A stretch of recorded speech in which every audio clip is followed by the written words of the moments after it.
And now we move to our first presentation. So as I commented on during the introduction, one of the hallmarks of CRAN's scientific conferences is to capture the insights, outcomes, and calls to action of each event in a peer-reviewed publication.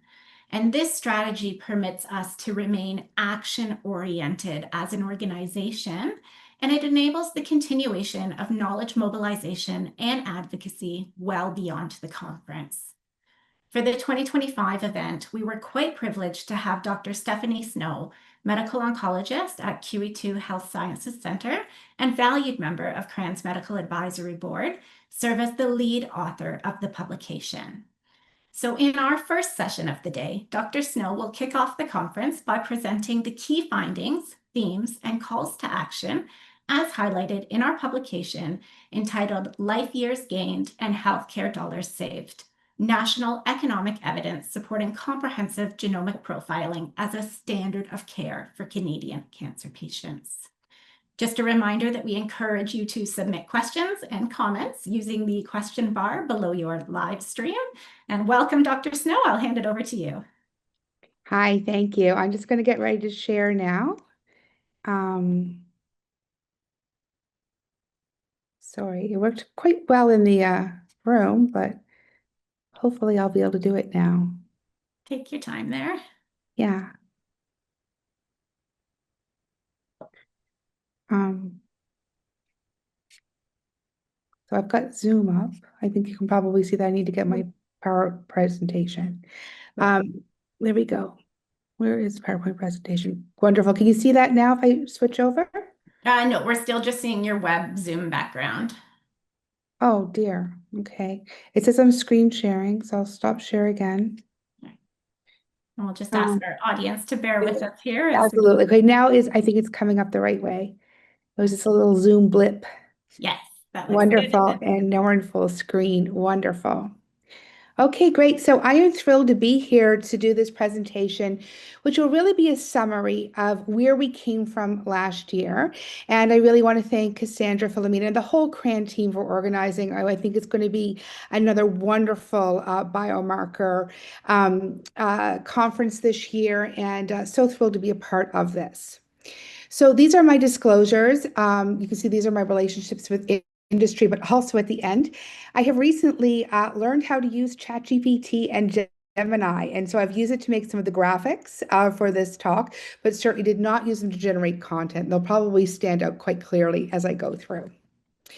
So as Cassandra mentioned, the 2025 Biomarker Conference was the third annual. And really, it was a very exciting event. And there were two main focuses, which were pretty much summarized when you looked at the theme of each one of the conference days. During the first day, on June 19th, we really focused on policy and advocacy to support the implementation of CGP. And then on day two, looking forward to the future and how we can continue to make strides to make this a reality for all those patients who can benefit.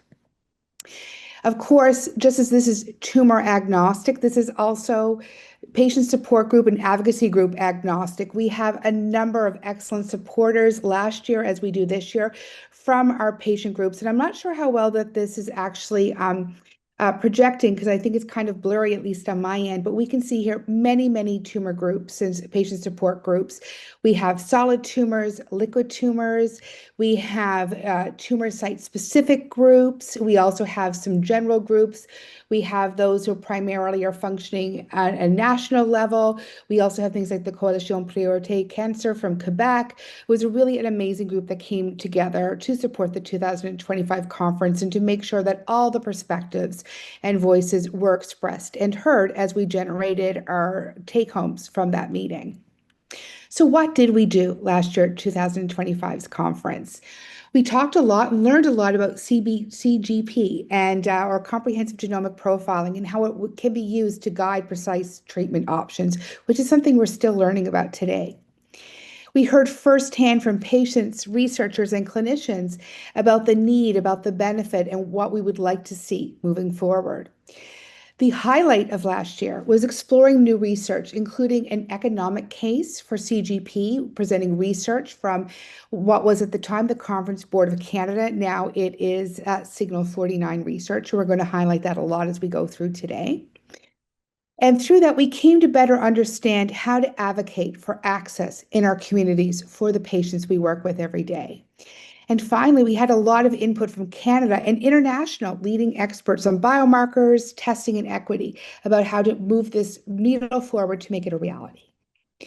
So as Cassandra mentioned, this was recently published as a summary in the peer-reviewed journal, Current Oncology. And as you can tell from the title, we really did focus a lot on that economic evidence that was generated and presented at the meeting. But before we get into that evidence, we really have to think about setting the stage and describing the current environment. We did that last year, and the environment this year is not that different. We do know that Canada remains the leading cause of mortality in Canada, with 1 in 4 deaths being related to cancer and accounting for a quarter of deaths from that perspective. We also know if you look forward over the next 20 years, we're expecting to see a larger burden developing from cancer. This will be because our population will grow, but not only is it growing, it's also aging. And we know that elderly patients are often at higher risk for developing cancer. And on the whole, we're expecting to see about a 30% increase in both new cancer cases and cancer deaths over the next 20 years. We also know that cancer has a significant toll, not just on our patients in their everyday life, but on society as a whole. The actual economic burden of cancer care is quite high. Back in 2021, the cost was $26 billion. But a lot of this economic burden is also carried by our patients. We just heard from a patient just now that he was lucky enough to have enough resources to pay out of pocket. And we now know from research done in Canada, the average out-of-pocket cost per patient can be upwards of $33,000, having a huge impact on patients, families, and the healthcare system. Now, those kind of facts can make you kind of, get down and depressed and feel overwhelmed, but there is a lot of area for hope. And in the time that I've been practicing, I've seen a true revolution in how we treat our cancer patients to achieve better outcomes and higher cure rates. When I first started, really almost everything was based on chemotherapy, and chemotherapy is still a very important tool that we use to treat cancers. But as we got a better understanding of what makes up a cancer at a molecular or genetic level, we were able to develop really intelligently designed drugs that can target what's driving a cancer to be a cancer, to do things like grow and invade and spread. We've also had the advent throughout my career of immunotherapy, a whole other breakthrough, which are medicines that allows your own body to fight the cancer by taking breaks off your own body's immune system that the cancer has put there. And all of this has come together to bring us into an era of precision medicine. And a lot of precision medicine is finding the right treatment for the right person at the right time. And that's truly understanding their cancer with biomarkers. And as Philomena just took us through, sometimes biomarkers are very clearly predictive that a particular drug, a targeted therapy will work, but can also tell us, don't bother to waste time on that particular therapy. We know it won't work at a molecular level. It could be toxic and expensive. Focus on something else. And we can really use these across the continuum, across the patient's journey to continue to find the best treatment at the right time. So to set the stage, we also saw the results of a Canadian survey of medical oncologists. And this data was presented by Shalini and Cassandra last year. And these were the results of a survey that was disseminated via CAMO. CAMO is the Canadian Association of Medical Oncologists. And also 23 collaborating patient organizations promoted this on social media platforms. And we see there were respondents from almost all Canadian provinces and jurisdictions. Now, one thing to note, however, about 70% of respondents worked at academic centers. And so there certainly may have been a bias, not just in terms of interest and engagement and awareness of CGP, but also perhaps access to that testing, as often access to CGP is higher at academic centers and larger places compared to many of our community medical oncologists who are working, serving often populations which are coming from quite rural or even remote areas. So that's important to remember. The survey had two main objectives. The first was to gauge medical oncologists' utilization of comprehensive genomic profiling across tumor types. And then the second was to identify areas that medical oncologists identified as requiring improvement in order to advance the implementation and to be able to use CGP as an effective tool to improve the care for their patients. Now, CGP can be a very broad term, and so we actually provided a very precise definition for CGP for this survey. And we have to really kind of think about what we mean when we talk about CGP, and we're going to talk about that a little bit more when we come into the economic evidence presentation. But in this case, the definition was a single test that was used to assess hundreds of genomic alterations and biomarkers to detect specific molecular abnormalities in a tumor. And typically that's done through next generation sequencing technologies. And of course, that will provide information that can inform diagnosis, prognostics, but most specifically, treatment selection. So these are the results. Now here we look at two different ways of doing CGP. The gray bars are the results of CGP done with next generation sequencing on tumor, the actual patient's tissue tumor. It's more common to have that available. But another way to test this is what we call informally a liquid biopsy. And what that's actually doing is drawing a patient's blood and detecting circulating tumor DNA, which can also provide very important information on what's driving that cancer. So our gray bars here are tissue testing, whereas the yellow was having access to liquid biopsy or blood draws. And liquid biopsy can be very important as we talk about solutions, because this may provide some of the answers for those patients who live in more remote or rural areas, or may not have a tumor that's amenable to having an actual biopsy done.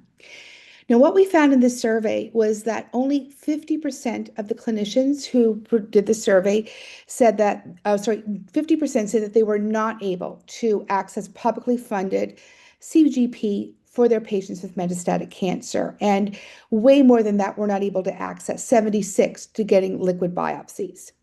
Now, 30% said they were able to access. There may have been bias here as well, because there are certain tumor types where it's more likely that a publicly funded CGP test is available for things like, for instance, non-small cell lung cancer or colorectal cancer. But certainly if a medical oncologist was treating a type of cancer for which it's not a commonly funded thing, their answers would be different. And that's probably what's reflected in those other bars where, for instance, if I had answered, I said, well, I can get it for this cancer, but I can't get it for that cancer. In terms of the conclusions, in terms of that first objective, while 2/3 of the Canadian medical oncologists felt that all tumor types would benefit from CGP, only 1/3 had that access that they wanted. And this really identified a lot of opportunities, including expanding funding to enable more access, using protocols, but also things like decreased turnaround times. Sometimes when we talk about access, we just really think very simplistically, is it a funded test? But really, it's not access if it takes so long to get those results that your patient's too ill to get a treatment, or you had to move on to another line of treatment.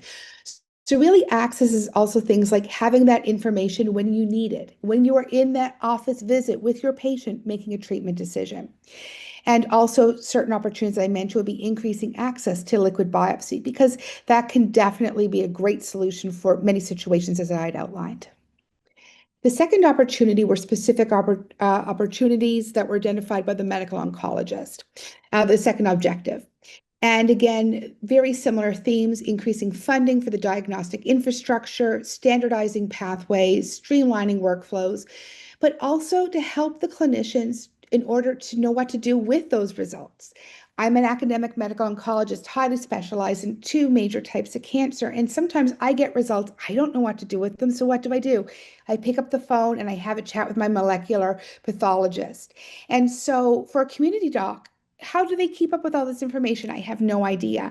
And so having other opportunities such as access to molecular tumor boards, and so that we're not only able to get that best interpretation of what those results mean, but also to find out other opportunities that we may not be aware of. For instance, a drug access program or a clinical trial that's open somewhere for that particular biomarker. So that really brings us now into that question of value and the keynote presentation last year, the economic case for CGP. So when we talk about value, we have to stop and say, what does value mean to you? And there are many different perspectives that come together at meetings like this biomarker meeting, and different perspectives of what value means. There can be the physician perspective. We want to have actionable insights. We want to have more treatment options. We want to see our patients having improved outcomes, but also feeling better, receiving less toxic therapies, and having more confidence in our treatment recommendations and our decisions to continue or stop or switch, those types of things. Value from a patient's perspective means the comfort that comes with knowing they're getting personalized care, that confidence that they're getting the best treatment for them at the right time. It also provides more hope when they learn about more options and peace of mind, but also better quality of life. If we control the cancer, you get rid of your cancer symptoms, you can live your best life. And often the best treatment is one that's actually less toxic than the standard of care, one-size-fits-all treatment. But then there's the question of value, and from the healthcare perspective. And the healthcare system is often driven by value defined in dollars, which is often very different than how physicians and patients think about things. But at the end of the day, these are the people that make a lot of decisions. They have to run the entire healthcare system. Department of Health and Wellness have these huge budgets, but often with very little wiggle room. And so speaking with them and being able to show them evidence and data for the true value from their perspective is absolutely integral for having these conversations. For years, we've been meeting with ministers of health and different government bodies saying, this is value. These are patients living longer and feeling better. And they're like, yeah, but what does it cost? Sorry, we just don't have it in our budget. So that's when we realized we had this missing link. We really had to generate value evidence in terms of the nickels and dimes, the kind of things the Department of Health and Wellness look at to show the value that we believed was there, but we wanted to show it. And so at the time, it was the Conference Board of Canada, as I mentioned, Signal 49 Research Now. CRAN commissioned them to do this analysis, which was presented. And so this was ultimately looking from an economic value perspective and also a life years gain perspective, the value of universal CGP compared to a current standard of care. And I'll get into that a little bit more, but it was over a 6-year horizon from 2025 to 2030. Looked at de novo metastatic diagnoses in 5 cancers, the 5 cancers that have the highest age standardized mortality rates in Canada. Together, those 5 cancers make up 50% of cancer mortality every year. But the key thing was that this analysis was done from a societal perspective. It was Canadian data that was used for the model and the analysis. And really, the goal was to generate key insights to help shape future policy development. And of course, to use that to move forward. And I'm really looking forward to the keynote this year, where again, we're going to have Eddie Nason, who's the Director of Health at the Conference Board of Canada, now Signal 49. We'll come together along with Don Husserow for next steps of looking at how's our healthcare system ready for this and what is the evidence economically that we can use to move forward. So that will follow. We'll see what happens in 2026. Now, for this analysis, we looked at cost. And it's really important to be clear. We're not just talking about the cost of doing the test. In the whole grand scheme of things, the cost of the test is actually pretty small compared to the cost of providing care for your patient. The biggest element of cost was actually treatment costs. And if you don't have the right information to, for instance, put a patient on a targeted therapy, there's always a standard of care. And standard of care is not cheap. Often it can involve multimodality therapies, combinations of chemotherapy, immunotherapy, chemotherapy, targeted therapies, which can come with quite a price tag as well. And they can often be much more expensive in terms of having to support those patients because they can be more toxic. We also looked at the cost of delayed care. If you don't get a patient under treatment, that actually costs the system dollars. They're sicker. They're going to the emergency room. They need extra care. And then finally, the cost of alternative testing if you didn't get your answer with your first test. The benefits, as I mentioned, were measured in both life years gained, but also the societal contribution in terms of a healthy patient being able to actually contribute, to get out and work and pay taxes, or even if you think about it, a caregiver being able to be a contributing member of society as well is a very important societal contribution if they're able to do that. So in terms of this framework, we can see there were 2 pathways. In the first pathway, we assumed that everybody had access to universal CGP, 10% of tests would fail, which is a fairly accurate statement when we look at the accuracy of these types of tests. And then there was modeling. If you did have a test, it's about a 30% chance you might find an actual biomarker. And then modeling in terms of treatments, we know it's about 40% of people who may actually be able to access a specific therapy if they find an actual biomarker, really reflecting the true Canadian healthcare system. The second pathway, we still allowed for 50% of patients to have access to that CGP. And that's critical because we do have CGP available for many tumor types I've mentioned, non-small cell lung cancer probably being the most common outside of hematologic malignancies. But the other half are going through alternative testing patterns. And so that was kind of the model that we used to compare the two groups. Ultimately, it was found that if CGP was implemented as a standard of care for those tumor types, those 5 tumor types, we saw a significant number of life years gained, societal economic contribution, and potential healthcare system savings. So when we break that down, that was broken down by those 5 tumor types. So here we see them in terms of life years gained. And we can see that across the board, lung cancer, colorectal cancer, pancreatic, breast, and prostate, there was an improvement in how many life years gained compared to current standard of care. And these are not insignificant numbers. Like lung cancer, almost 6,000 life years gained over a 6-year period of time. Also, in terms of the cost, we can see that almost all of the panels that we looked at were also associated with cost savings. Now, this is where I want to pause for a second. We can see that the three the panels that were used towards the right, those were 50 gene, 52 gene, 161 gene. Those are actually panels that are, if we could access for everybody with these 5 tumor types, the actual tests that we do today, what would be the difference? The other one, the foundation one, that's a commercial test that you can pay out of pocket, or sometimes your insurance might cover it. And just to highlight that once we figured out the actual cost of the test, minus the cost of standard of care, it was actually a quite small amount. This is the example of lung cancer. Even for the foundation one commercial, it was just a quite small amount in the context of the whole patient's treatment. And we saw, I'm just going to quickly go through here, colorectal and pancreatic and breast and prostate. We see very similar numbers right across the board, with most being green, really truly showing cost savings. So again, how is this reducing cost? Because what we're doing is we're moving away from trial and errors. We're not wasting time and adverse effects on therapies that are not likely to work, and really be able to provide the best treatment for those patients at the right time. So there's still some work to be done. There are limitations of this study. It only looked at 5 cancer types. It was a model simulation. And of course, that subjects it to limitations of the accuracies and assumptions, even though it was as much evidence based on Canada data as possible. The treatment costs were calculated using publicly available data. Sometimes the publicly listed cost is not the cost that our province or jurisdiction actually pays. There may be discounts or even refunds, and that's just not publicly accessible data. And the estimates of the proportion of patients who went on to get therapy were based on expert opinion.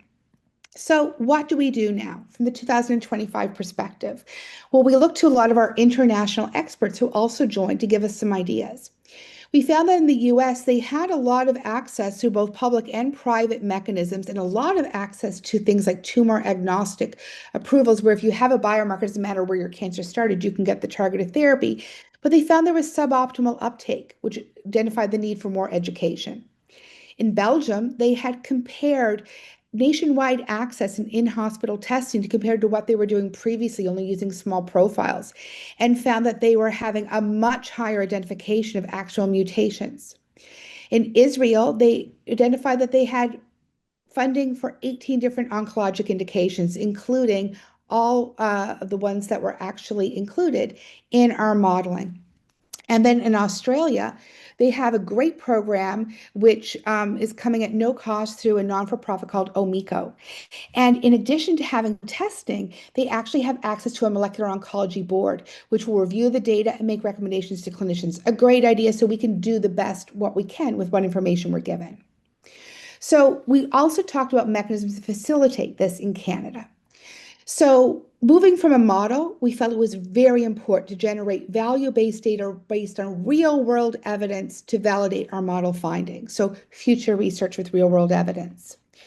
We wanted to focus more on enhancing clinician awareness and knowledge of CGP, expediting turnaround time so that not only you're getting the right information, but getting it at the right time. And there's a lot of barriers to that.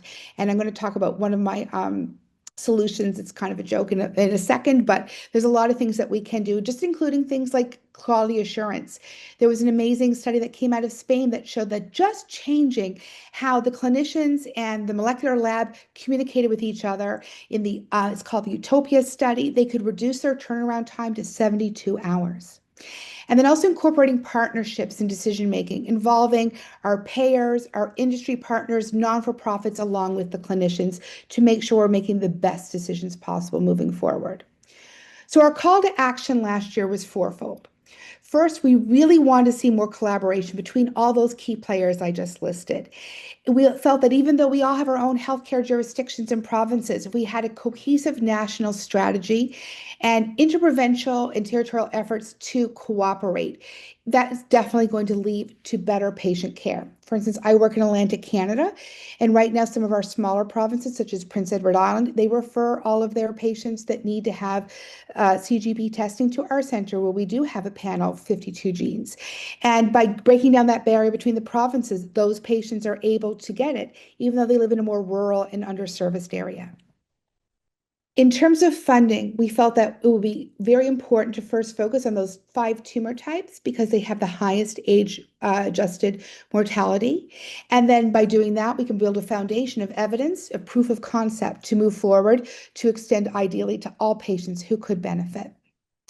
We really felt that CGP education for oncologists and other care providers is a very critical part, from CME right to the basic med school curriculums, and also in how to interpret these data and how can we work together to access molecular oncology boards. We don't have to have a molecular oncology board every single hospital, but there are some centers that have great ones. For instance, Vancouver has a great one. So how can we support them so they can support us, sort of like that model from Australia? And this is a picture from ChatGPT I wanted to show that I had made for another talk recently. But this is me working with my molecular pathologist, Mike Carter, as I mentioned him earlier. And we worked together. When Mike was like, okay, these are what we're going to report for non-small cell lung cancer, I worked with him on how to report it in the actual report that comes to us so it's comprehensible. And so that any physician could be like, oh, wow, that's a target. And that's what that means, to make sure that it's understandable to the end user. And then finally, our last call to action was to really invest in the infrastructure that will be required. And a lot of that is human health resources. We are in a dire situation with a shortage of molecular pathology technicians. And if we don't have the infrastructure, we just cannot put through this for put at the forefront all this work that needs to be done to get the patients the information they need. So this is my little joke. I always joke that we should have a molecular pathology technician cloning machine. But there are really some quite pragmatic, real world and realistic opportunities here to help that. For instance, local provinces sponsoring medical techs to go get the training and then to come back to the province in a return to work service agreement, for instance. So where are we a year later? We're still here all working together. We're here at the 2026 meeting, which we were so excited, seems to be the best attended. I understand that as of this morning, there were essentially 700 registrants, and we're growing every year. And so really this year, what we're going to hear about is continuing to proceed towards establishment of a national strategy to look at how we can leverage CGP in a smart way, but ultimately a patient-focused way. So again, at the end of the day, the right patient has the right information at the right time in order to inform how their cancer journey is going to look. And of course, this year will be again captured in a manuscript. So I'm going to stop sharing now just so I can see the chat in case we have any questions. I think we do have a few minutes. I do like to talk an awful lot because I'm very passionate about this, but hopefully if there's any questions, we do have time.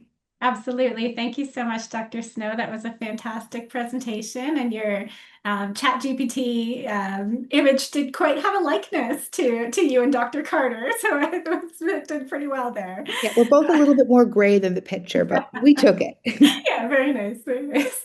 So Dr. Snow, from a clinician perspective, do you believe that CGP will eventually become a standard of care and come to fruition as the standard of care in Canada for the metastatic cancer patient population? That's certainly my hope. And I think even beyond the metastatic cancer population, I would love to see this as a goal for all cancer patients. We need that information now to inform our best treatment, for instance, non-small cell lung cancer being treated for cure. I need to know their molecular profile to know their best treatment before they even go to the operating room. And also, it gives us an opportunity to say, oh, does this person have a germline mutation? Should we be looking at their whole family for screening? I think there's such a value. What we're seeing as the technology improves, the cost is going down, we're getting more efficient. And so something that was incredibly hard to access, just technically, when I started my practice, is now becoming much easier. And we're getting better and better at things like the liquid biopsies, which I think is an incredible important solution for our country of Canada, which based on geography has many patients, not just living rurally, but truly remotely. So if we have those special tubes available and they're diagnosed with the cancer, we can draw the blood and ship it. It's so much different than trying to arrange for them to travel to a center for a biopsy. And so I think that we really will be there someday. And I think someday I'll tell my students, you know what, we just gave everybody the same treatment based on their stage and what organ their cancer is growing in. And I think they'll think that was like the dark ages. That's my goal for the future. Thank you so much, Dr. Snow. And we have more information coming throughout the conference on kind of the next steps and where we go from here. So Dr. Snow, thank you again for your presentation.